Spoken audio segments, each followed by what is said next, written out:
One could be forgiven for assuming that we landed somewhere in China.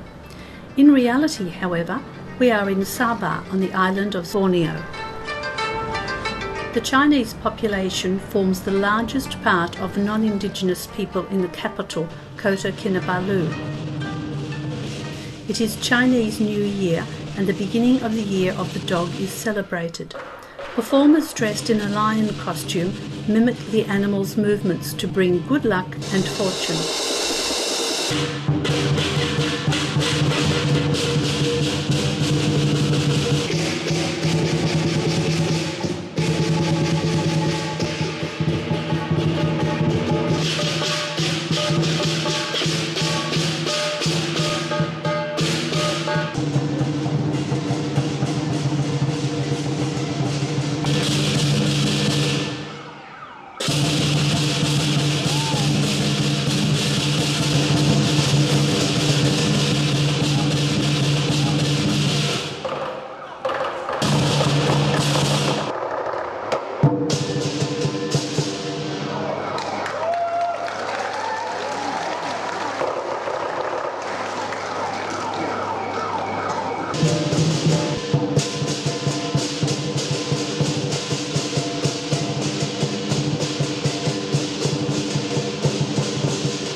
The capital, Kota Kinabalu, is often called KK. The town lies on the coast and is fringed by dense jungle.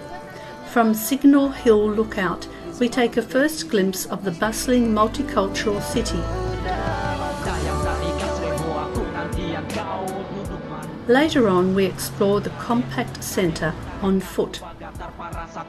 Tangiang rasa cinta aku kau namanya tatap ke hati si di nana baganti hanya kau yang ada ke dalam hatiku gumare hari aku duduk ke depan pintu marundo mikiri kau yang jauh ke mata sama ke hati kadek dak malam mengapa rasaku rasa bagaimana semangat ingat kau kadekku nana barage mandirimu nak namu kabar nubuli rasa hatiku. Fishermen live on their boats which are anchored along the foreshore.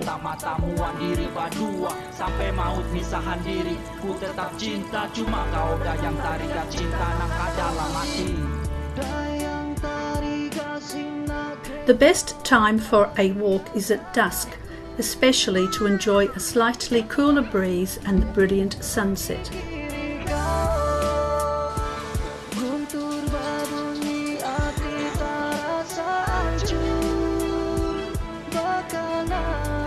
Every imaginable creature of the sea can be had at the famous night market. Whoever wishes can get something freshly prepared.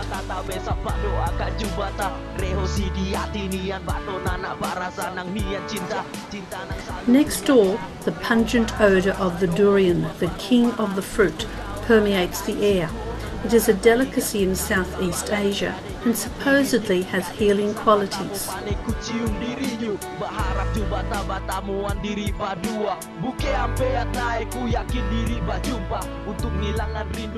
Decorations to celebrate the Chinese New Year can be seen throughout the city.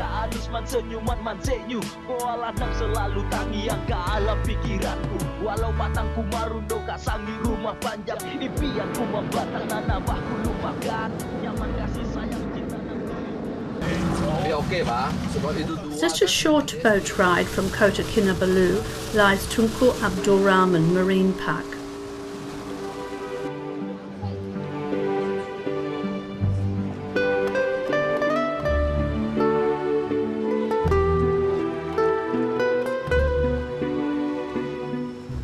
Snorkeling and scuba diving in the tropical waters of the South China Sea is high on the to-do list of most visitors.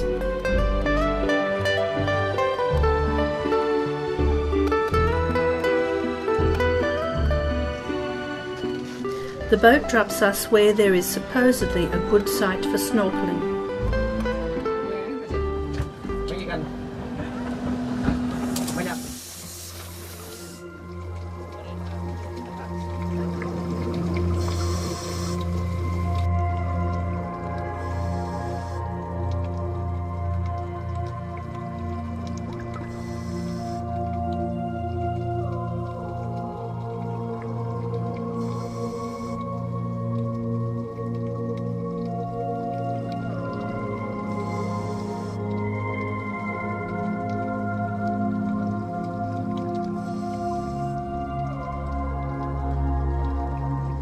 Clownfish enjoy living among the tentacles of sea anemones.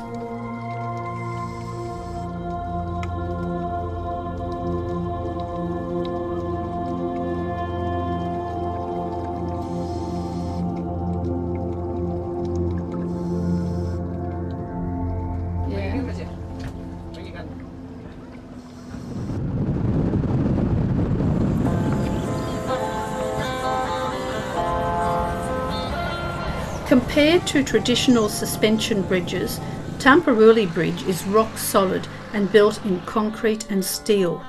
Very often the wobbly and swaying structures are the only means to cross wide rivers or impenetrable gorges.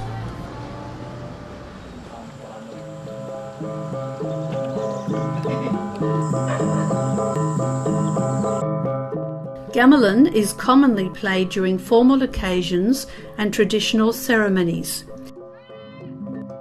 Young musicians are doing a practice session especially for us.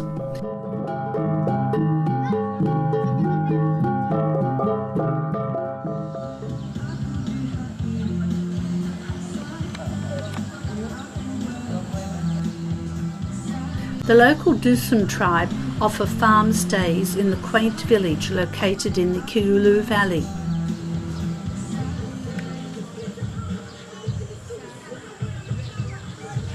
We're given a demonstration of the simple way of preparing rice.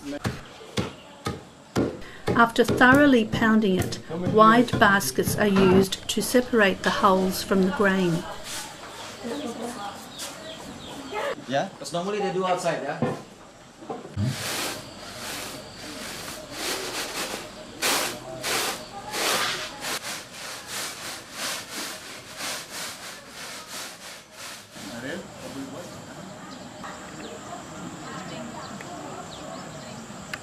Rubber harvesting provides another means of income for the villagers. By cutting the bark, the tree releases its sap, which is then collected in a container.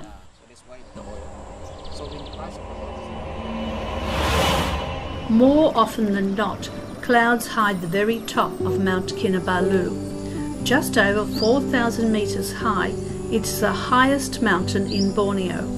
In wintertime, the upper reaches are often covered in snow. The entire region of Kinabalu Park has been declared a World Heritage Site and is protected. Walking trails of varying degrees of difficulty lead throughout the park and up to the summit. The Borneo rainforest has the distinction of being the oldest rainforest on the planet. In its shelter, a rich biodiversity thrives with 10,000 species of plants overall.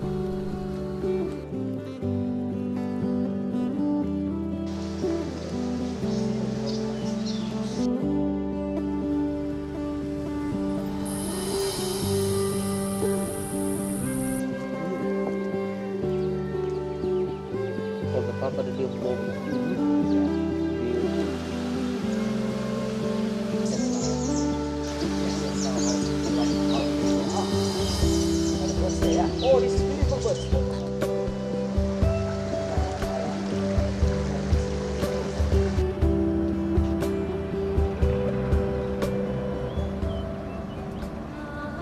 Kundasang War Memorial gives testimony to the brave Australian and British prisoners of war.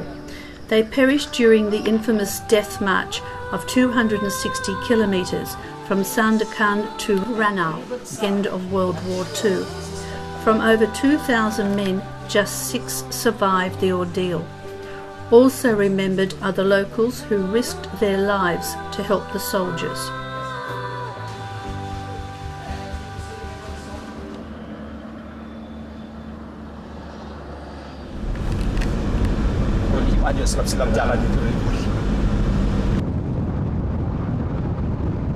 We are heading to the treetop walk, just a little further along our route. The swinging bridge, 40 metres up in the jungle giants, is definitely not for the faint-hearted.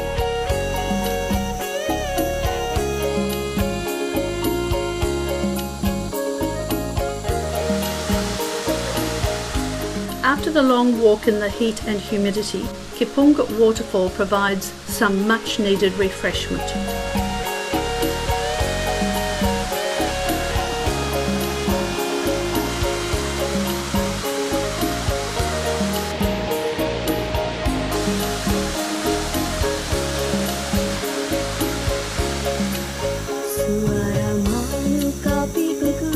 A species of mimosa, also called touch-me-not plant, folds its leaves inward when touched or shaken.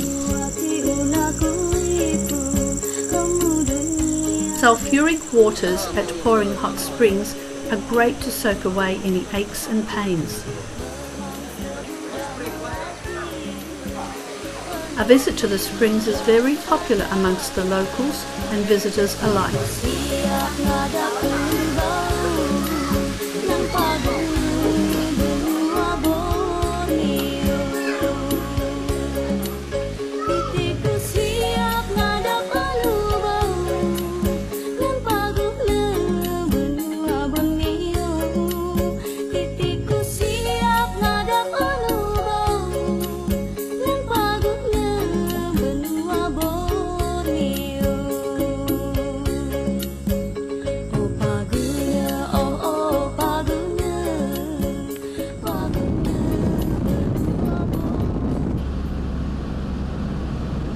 Past endless palm oil plantations, we are driving towards the Gomantong Caves.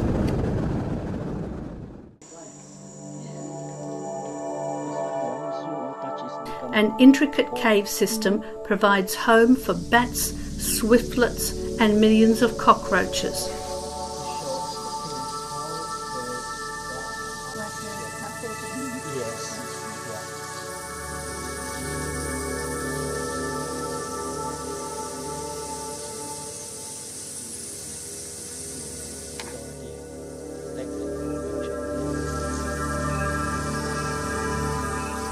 Tiny swiftlets populate the rock face in some of the caves. The nest of the little birds are harvested for bird's nest soup. Especially in Asian culture, it is supposed to be an aphrodisiac. 1 kilo of the delicacy sells for an impressive $1,000.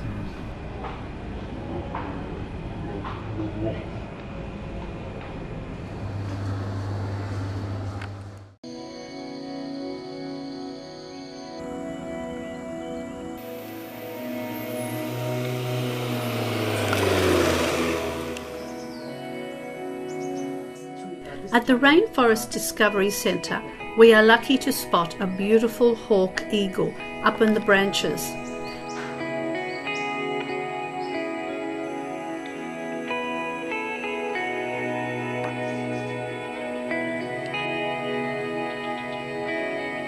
Kalumpang Sarawak is a tree belonging to the cacao family. Surprisingly, what we see here are not fruits, but the flowers of the species. One of the coolest plants on earth must be the pitcher plant. It catches bugs without chasing around. The acidic fluid in the pitcher helps digest any unlucky insect that may fall in. More flowers and plants are waiting to be discovered wherever we look. This is one of the peak. We call peak. Yeah. Selamat datang, or welcome to the Orangutan Rehabilitation Centre. Here, orphaned baby primates find a temporary home and are cared for until they are ready to be released back into the wild.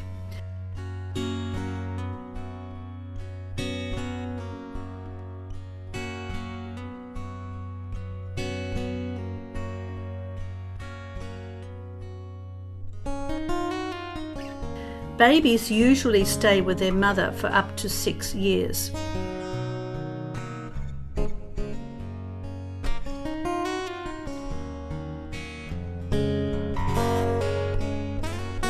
The name orangutan derives from the Malay language and means people of the woods.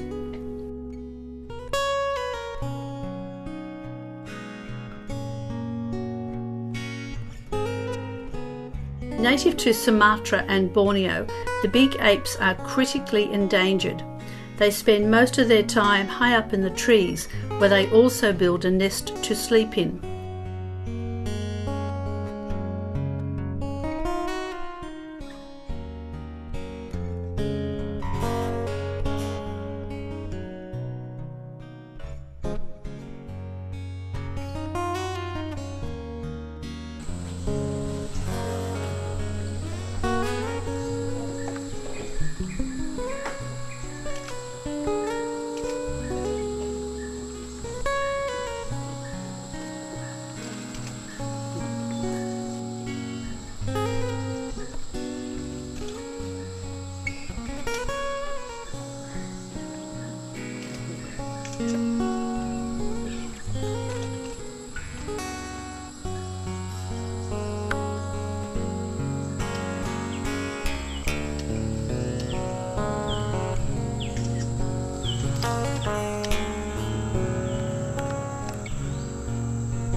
The diet of our closest relative consists mainly of fruit, but when available, honey, insects and bird eggs are also on the menu.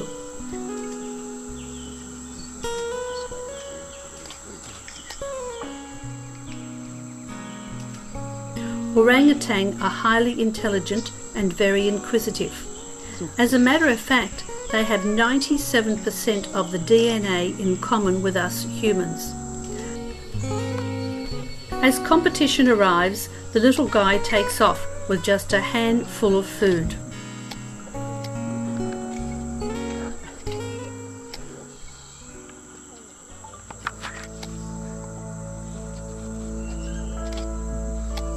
Sun or honey bears are the smallest bears in the world and can only be found in Southeast Asia.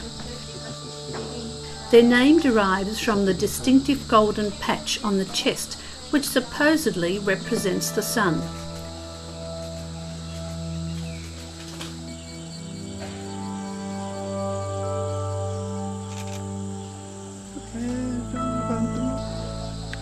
This facility houses 44 bears rescued from captivity. With few left in the wild and their extreme shy nature, they are hard to spot in the forest.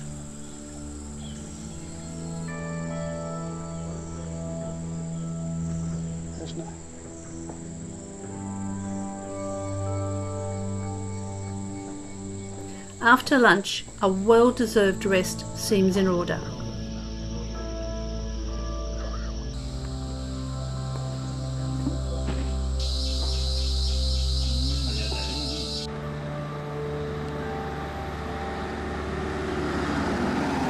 Oversized statues on roundabouts promote the attractions in and around Sandakan.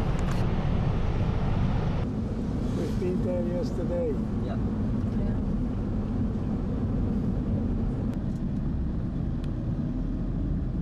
The second largest city in the state is famous for nature, tourism and seafood.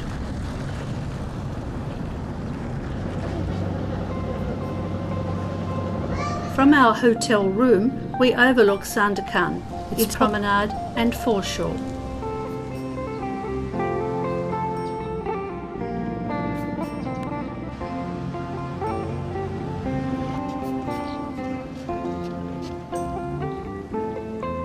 Despite not being built on dry land, the houses of the floating village are connected to electricity and water.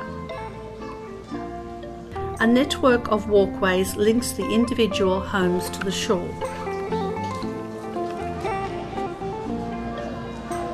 During British colonial times, Sandakan used to be the capital of the region. In 1944, during World War II, the town was totally destroyed. Nowadays it has become a microcosm of modern-day Sabah, with a mixture of cultures, people, lifestyles and faiths. Besides eco-tourism and fishing, Sandakan forms the major port for palm oil, sago and timber exports. We are greeted by rows of Buddha statues as we approach the Chinese Buddhist temple, the biggest in the region.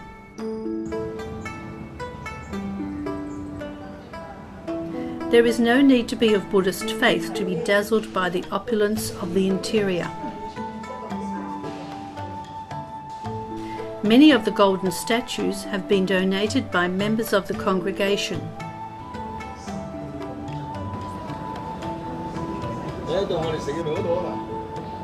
Visitors come here not only to worship, but also to admire the amazing view over the city and harbour.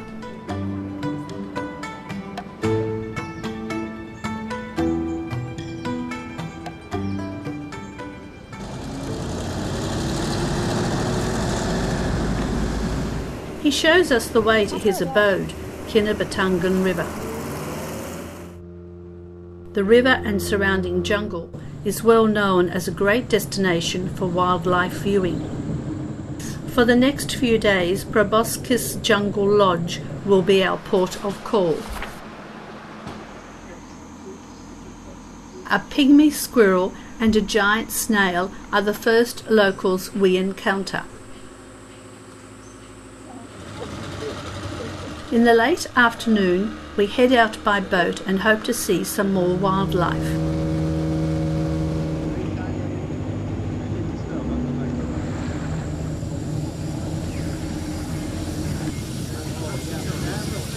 We are fortunate and spot a macaque monkey, and shortly after a mangrove snake curled up and ready for the night. Having enough. A tiny, colourful flycatcher is busy gathering nesting material.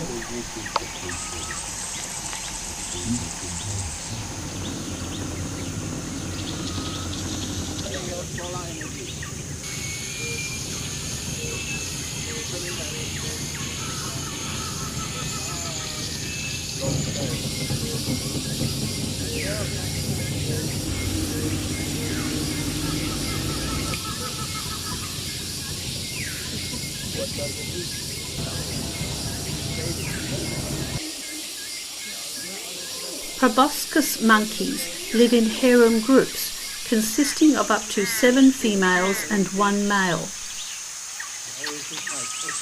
in Borneo, we have 8 different species of hornbill. This is one of them. Yeah. Males use their fleshy pendulous nose to attract females. The bigger the nose, the greater the attraction.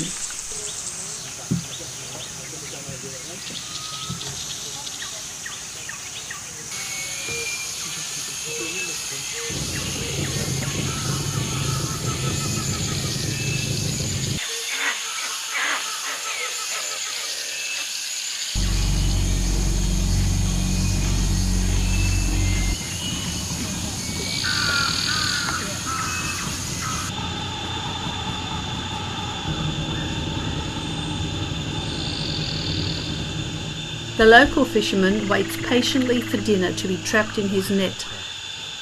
In some of the rivers, keen anglers can also enjoy fly fishing or head offshore for the big ones.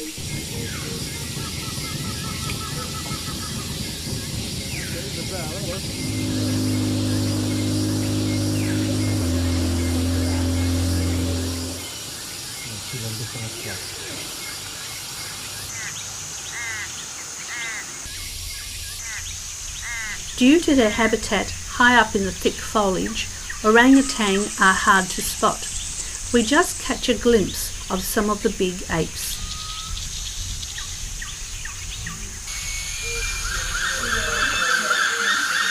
Hornbills pair for life, and there are 8 different species resident in Borneo. A subspecies of the Asian elephant, pygmy elephants, are endemic to Borneo. They used to be appropriate gifts from one ruler to another.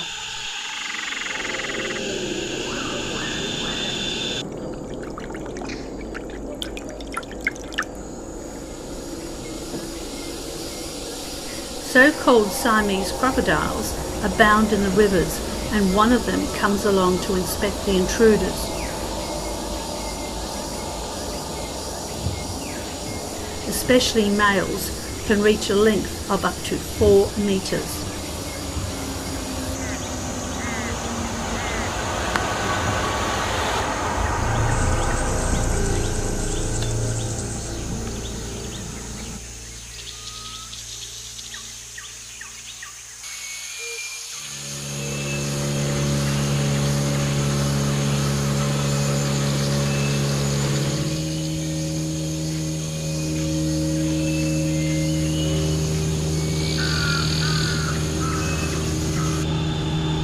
As the sun sets, we are heading home, sated with unforgettable memories of this very special place, Borneo.